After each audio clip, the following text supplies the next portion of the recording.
Hello mga friends! Sa araw na ito, ibang ukay-ukay naman dito sa Australia ang pupuntahan natin. Tara, let's!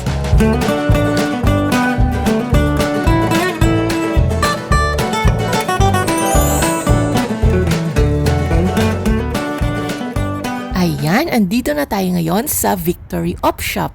So dito sa Australia, yung op shop ay parang ukay-ukay siya sa Pilipinas.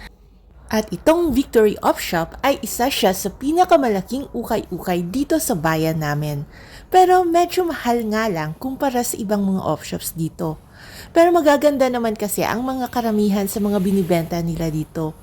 At pagpasok mo sa shop na ito, ang una mong makikita ay ang mga racks kung saan naka-display. Ang kadalasan ay mga bago pa na mga damit at accessories na dinonate ng mga mayayaman siguro ng mga tao dito sa Australia. Kasi karamihan din ng mga items dito banda ay medyo social na brands, kaya medyo pricey. Kagaya nitong magandang dress na ito siya ay $24. Kung sa ibang op shop ito, siguro mga less than $10 lang to. Pero dahil andito tayo sa social op shop, medyo pricey siya. Pero ang ganda ng mga display ng mga damit nila sa mga mannequins. Ang dami nilang mannequins dito. Tapos ang daming mga magagandang display. Tapos may color motif pa sila dito, blue. Ang gaganda ng mga blue ng mga damit. At dahil taglamig na ngayon dito sa Australia, ay agad nilang dinisplay dito sa harap ang mga coats. So, eto ang dami-daming coats na pagpipilian. Merong mga coats na for casual attire lang, para everyday attire. Meron din yung mga medyo dressy na mga coat. Eto, meron silang fur coat ngayon. Yung parang faux fur na coat. Di ba uso yun ngayon? Makahanap nga ng matinong fur coat mamaya.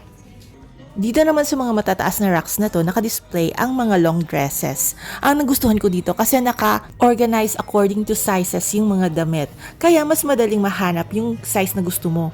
Ito type ko sana simple lang siya at stretchable. Kaya lang parang medyo masyadong pink. At saka $15. Really, hanap tayo ng mas mura. Ganda sana. Tapos tingnan nyo yung mga racks ng damit naka-organize by kulay. Una yung mga black, gray, white, tapos may blue.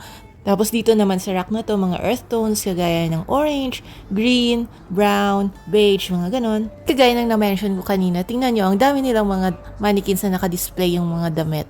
Isang paraan para ma-tempt yung mga shoppers na bumili ng marami at maging fashionista. Uy, tingnan nyo yung nakita ko. Ang ganda ng damit na to, Kasi parang dalang siya na pink. $9 lang siya at perfect para sa malamig na panahon kasi long sleeves siya at malambot ang material. At may nakita akong faux fur coat. Diba? Loka pink din. $9 din siya. At parang medyo stretchable siya. Maganda yung material. So, check muna natin kung maganda yung zipper, tsaka kung walang mga mancha at damage. Dito sa dulo ng aisle na to ay meron silang mga summer clothes, meron silang mga scarves, at marami pang long sleeves na damit. May naka-glass shelves din dito ng mga alahas at mga kung ano-ano. At may scrunchies, hair accessories. Meron pang mga pang video games Naka-separate din na section itong mga vintage naman na mga damit dito at mga accessories. Akala nyo porket mga damit na parang pang lola, hindi na magagamit. Ito, nakabenta din sila dito kasi pwede mong i-resell ito sa Etsy, yung vintage na section. Kasi yung parang mga costumes sa mga shows, diba? Mga vintage na mga settings na shows. At of course, meron ding mga sapatos. Ayan, maraming boots kasi taglamig na nga. Tapos iba't ibang kulay ng mga sapatos. May maganda ba dito para sa akin? Tingnan nga natin.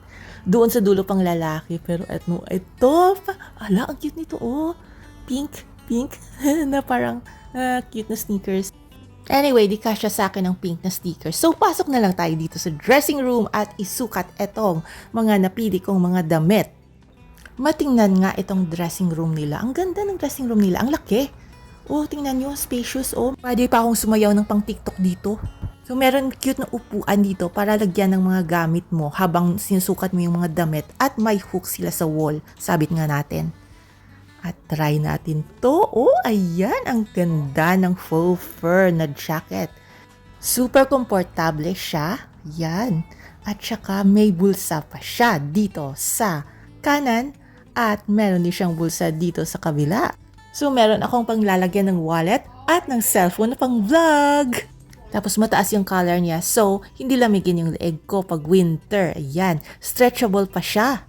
At ang hatol, bibilhin ko to. Ang ganda. Itong isa naman, ang laki pala. Akala ko medyo mahaba siya na parang pwedeng gawing parang dress. Pero hindi pala siya ganun kahaba. Tapos parang masyado siyang malaki. Tingnan nyo, ang luwag-luwag sa akin. So hindi ko na lang ito bibilhin kasi masyado siyang maluwag. Ang weird ng tsura ko. Parang losyang nananay. So isasoli ko na lang to doon sa rack na pinagkunan ko nito kasi ang pangit. Anyway, hanap na lang tayo ulit dito sa mga racks. Eto, may nakita ako. Ibang coat naman to. Parang ang ganda. Parang ang stylish ng damit, oh. So, dalhin natin to sa fitting room para isukat. At $25 pala. Ay, ang mahal pala. Hindi, try lang natin. Isukat lang natin para tingnan natin kung cute siya. Dito naman sa kabilang rack, may nakita ako, oh. Medyo pale pink din siya, na sleeveless siya na vest. Parang puffer jacket, pero vest lang siya. Pero parang halos bago pa siya, oh. At ano naman tong nakita ko dito? O ano to? Kapitbahay ni SpongeBob. Parang talangka. Decoration lang siya. At ito na, balik sa fitting room. At sinukat ko na itong puffer jacket. Ay, vest pala. Kasya sa akin. Oh, ang ganda. May bulsa din siya dito sa kabila. Magkabila. Ayan. Tapos may hood siya at zipper na taas dyan. Tapos may zipper siya dito sa may hood. So, pwede mong tanggalin yung hood na tanggalin yung buong hood para pwede mo siyang isuot na wala siyang hood. Ayan, pwede siyang matanggal. Ayan ang itsura ko. Ay, oh, pwede nang pumunta doon sa Winter Wonderland at kumanta ng Do You Want to Build a Snowman? Ay, intonado. Pero ewan ko sa inyo, basta feel na feel ko tong vest na to. Galing, oh. Pwede pa akong mag-TikTok dance dito sa loob ng fitting room. Ito namang isang jacket na medyo dressy. Ayan, sinukat ko rin. Kasya rin sa akin, oh. Para akong si Kate Middleton dito. Feeling prinsesa. Tapos yung skirt, para siyang yung bubble skirt na uso dati. Yun. Tapos may lining siya. Pero feeling ko hindi siya bagay sa panglamig talaga. Kasi medyo manipis siya. Parang cute lang talaga siya na klase ng coat. Tapos meron siyang parang pwedeng lagyan ng belt dyan. Tapos yung collar niya, ang ganda. Ang ate ng collar niya. Pero syempre, sukat lang natin, hindi natin bibilhin to kasi hindi naman siya pang winter talaga na yung pang super lamig talaga na winter. Yan siya yung sa likod. Nakakatakot lang kasi baka pag umutot ka, edi magbubble din yung shape ng bubble skirt yan sa likod. Anyway, in addition to $25 na mahal yung presyo nito, eto may mga mancha pa yung sa sleeves niya. So, eto siya yung another good reason na hindi natin bibilhin itong jacket na to. Kasi pag bumili ka sa ukay-ukay, syempre i-check mo kung may mga damage yung damit, kung may mga mancha, may mga punit, at ayan, meron siyang mga mancha. So, hindi ko sure kung makukuha yan kung labhan. So, hindi na lang ako mag-take ng risk at hindi ko siya bibilhin dahil $25 siya mahal. Kuripot. Anyway, ang sarap tumambay dito sa fitting room mo kasi may heater sa taas. Tapos ang laki pa ng mirror at laki ng space. So, pwede kang mag-practice dyan ng TikTok dance mo. Ay hala, dinawang dance studio. Yan, may mga hooks siya para sa damit na gusto mong isukat at may lock siya. So, may privacy ka talaga dito sa fitting room na to. Dito sa ukay-ukay na to, syempre, hindi lang naman para sa mga adults yung mga damit. May mga pambata rin na mga damit dito. Ayan, marami sila. Mga pang little girls, ganyan, may coat din. Oh, faux fur na coat din siya, oh. Tapos, meron din syempre ng mga pang boys. Yan, pang babies. Ito naman, pang boys. Ayan. So, iba't ibang sizes. Tapos, may mga toys din sila na mga binibenta. Yan, iba't iba. May mga robot at saka stuffed toys. Tapos, may mga books din na mga pambata. Andiyan lang siya sa tabi ng mga toys din. Tapos, dun sa taas, merong doll na parang tiyanak.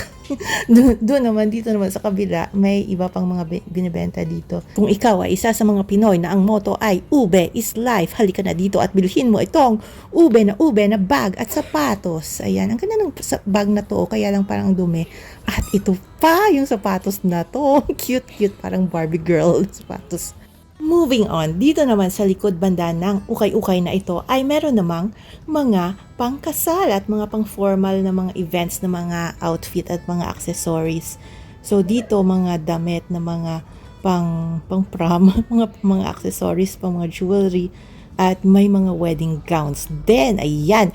Actually, pwede rin yata itong pang white lady na costume sa Halloween. Meron din mga pang bridesmaid na mga gown at pwede rin siguro mga pang misa purok na gown. So, kung ikaw ay kuripot na bride, halika na dito at dito ka na pumili ng iyong wedding gown. So, magkano ba yung mga wedding gown dito? Tingnan natin. Merong tag $60, merong tag $59.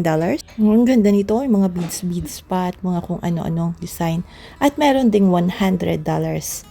Yan, iba't ibang shades ng puti. Dito naman sa kabila, sa mga decolor na mga gowns, meron ding tag $59. At meron ding mga pang mother of the bride or mother of the groom na mga dress. Tingnan natin itong lace dress na to. For example, meron siyang parang may colored konti na lining sa loob. Tapos yung sa likod niya, botones ng ganyan. At ito siya, magkano ba siya? $145. Which is not bad naman siguro kasi ang ganda naman ng quality niya at condition. Kasi usually mga damit na ganyan, mga ilang $100 yan dito sa Australia eh. Meron din silang mga robes ng bride, ayan, mga suot ng manikin sa taas. Iba't ibang kulay. At may sunglasses din na pang bride. Eto, may isa pang manikin na nagmo-model ng isa pang bridal gown, no? Matingnan nga ang gown na to, parang bago pa siya, magandang kondisyon pa at parang medyo modern pa ang design. At parang medyo mahal din yung itsura ng gown na to. So, anong brand ba to? Ooh, Alfred Angelo na fairy tale dress. $395. Size 18, di kasya sa akin. Lampas ng mga pangkasal na area, ay marami pang mga binibenta dito. Sabi sa inyo, yung laki-laki ng op shop na to. Ukay na to. Ang dami-dami pang binibenta dito sa likod. Mga household items. At dito naman, mga kumot na pang baby. Meron din silang mga sangkatutak na mga yarns at mga tela din. Ayan, naka-organize by kulay. Iba't ibang klaseng tela. Doon naman sa taas, marami silang mga vintage na mga suitcases. Ayan, mga maleta ni lolo't lola nung nagtanan sila. So kung ikaw ay may travel-themed na party, for example, yung wedding mo, yan, pwede kang bumili dito ng mga suitcases. Magkano ba? For example, yung isa, $24. Not bad naman ang price. Pwede mo rin i-resell pagkatapos ng event mo. Dito naman sa kabilang side ay may mga kumot, may mga unan, mga placemat at kung ano-ano pang ibang mga linens sa loob ng bahay. Doon naman sa dulo ay may mga books, iba't ibang klaseng books. Imagine guys, lahat ng to, mga donations lang to galing sa mga tao na masyadong maraming kagamitan sa loob ng bahay nila. Pati ito mga vintage, galing pa siguro yan sa bahay ng kung sinong lola. So ayan guys, ito lang muna siguro yung bibilhin ko sa ngayon. At ayun na, meron na tayong hampas lupa tip na kung halimbawa ay bagong dating kayo dito sa Australia at wala pang masyadong budget i-shopping, punta kayo sa pinakamalapit na op shop. Okay, see you next time. Bye!